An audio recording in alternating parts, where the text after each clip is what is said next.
Hi friends, வணக்கம். Welcome to vanicooking and lifestyle. இன்னைக்கு நம்மளோட சேனல்ல ஒரு சூப்பரான ஹெல்தியான கீரை ரெசிபி பார்க்க போறோங்க.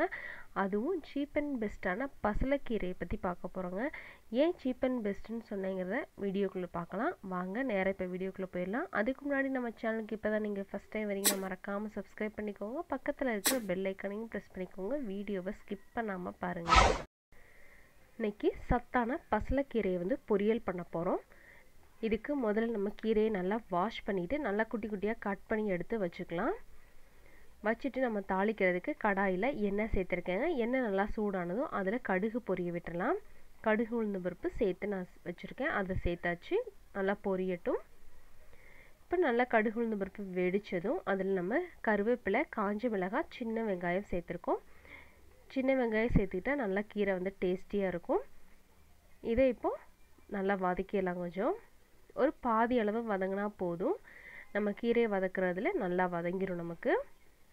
இப்போ இதில் நம்ம நறுக்கி வச்சுருக்கிற கீரையை சேர்த்தலாம். இந்த கீரையை நறுக்கும் போது கொஞ்சம் வலுவலுப்பாக இருக்கும். அதாவது நம்ம வெண்டைக்காலாம் நறுக்கும் போது வலுவலுப்பாக வரும் இல்லைங்க, அது மாதிரி இருக்கும்.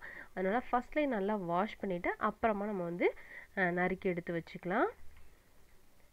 இப்போ இதை நம்ம வதக்க போகிறோம். வதக்கும் போது தண்ணியெல்லாம் நம்ம எதுவுமே சேர்க்கல, அந்த எண்ணெயிலே தான் வதங்குது. ஸோ முதலே தண்ணியை நல்லா வடித்து எடுத்து வச்சுக்கோங்க. இப்போ இதை நம்ம வதக்கும் போது இடையில இந்த மாதிரி கேப் விட்டு நீங்கள் அப்பப்போ வதக்கி விட்டுக்கோங்க. மூடியெல்லாம் வைக்கணும்னு அவசியம் இல்லை. இப்போ பாதி அளவுக்கு வதங்கினது இதில் நம்ம உப்பு சேர்த்தலாம். உப்பு சேர்த்து நல்லா ஒரு மிக்ஸ் கொடுத்துட்டு திரும்ப நம்ம கொஞ்ச நேரம் ஒரு 5லேருந்து 6 நிமிஷம் அப்படியே கிளறி விட்டுக்கலாம். கீரை நல்லா வதங்குறது நமக்கு நல்லாவே தெரியும். நல்லா கீரையெல்லாம் நல்லா ஷ்ரிங்க் ஆகி ரொம்ப இத்திரோண்டு ஆயிரும் நமக்கு கீரை. இந்த கீரையை சீப் அண்ட் பெஸ்ட்டுன்னு சொன்னேன் இல்லைங்களா? ஏன் அப்படின்னா நம்ம ஒரு தடவை கீரை வாங்கிட்டு அதை தண்டை நம்ம ஊனி வச்சாலே நமக்கு கீரை சூப்பராக வளருங்க. நல்லா கொடியிலேயே சூப்பராக வளரும். கண்டிப்பாக அதை ட்ரை பண்ணி பாருங்கள். நான் கூட இன்றைக்கி எங்கள் வீட்டில் தோட்டத்தில் வச்சு நான் பறித்த கீரை தான் இது. ரொம்ப சூப்பராக இருந்துச்சு.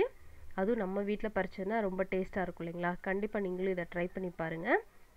இப்போ நல்லா இந்த மாதிரி வதங்கிருச்சு பாருங்கள். நமக்கு இன்னும் கொஞ்சம் வதங்கட்டும்.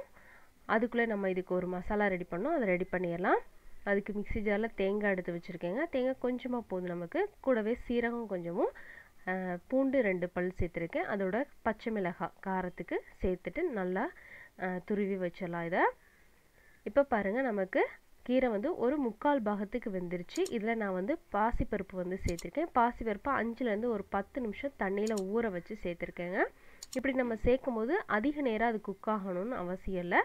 கீரை 3/4 பாகம் வெந்ததுக்கப்புறம் நம்ம சேர்த்தாலே பருப்பு டக்குன்னு குக் ஆயிரும். இப்போ பாருங்கள், நல்லா அதில் உள்ள தண்ணியெல்லாம் நல்லா சுண்டி நமக்கு நல்லா கீரை வெந்துருச்சு. அந்த ஸ்டேஜில் நம்ம துருவி வச்சுருக்கிற தேங்காய் சேர்த்தலாம். அவ்வளோதாங்க, நம்மளோட பசலைக்கீரை பொரியல் சூப்பராக ரெடி ஆயிடுச்சு. இந்த கீரையில் என்ன ஸ்பெஷல் அப்படின்னு பார்த்தீங்கன்னா, அதிகமாக ரத்தத்தை சுரக்கிறதுக்கு நமக்கு ரொம்பவே ஹெல்ப் பண்ணுங்க. இந்த கீரையை நம்ம டெய்லி சாப்பிட்டுட்டு இருந்தோம் அப்படின்னா நமக்கு எந்த நோயும் வராது அப்படின்னே சொல்கிறாங்க. அந்தளவுக்கு ஒரு சத்தான இந்த பசலைக்கீரை பொரியலை கண்டிப்பாக நீங்களும் ட்ரை பண்ணி பார்த்துட்டு உங்கள் ஃபீட்பேக் எனக்கு சொல்லுங்கள். பிடிச்சிருந்தா லைக் கொடுக்க மறந்துடாதீங்க. உங்கள் ஃப்ரெண்ட்ஸ் அண்ட் ஃபேமிலிக்கும் ஷேர் பண்ணுங்கள். நம்ம சேனலுக்கு மறக்காமல் சப்ஸ்கிரைப் பண்ணிக்கோங்க. தேங்க்யூ ஃபார் வாட்சிங் ஃப்ரெண்ட்ஸ்.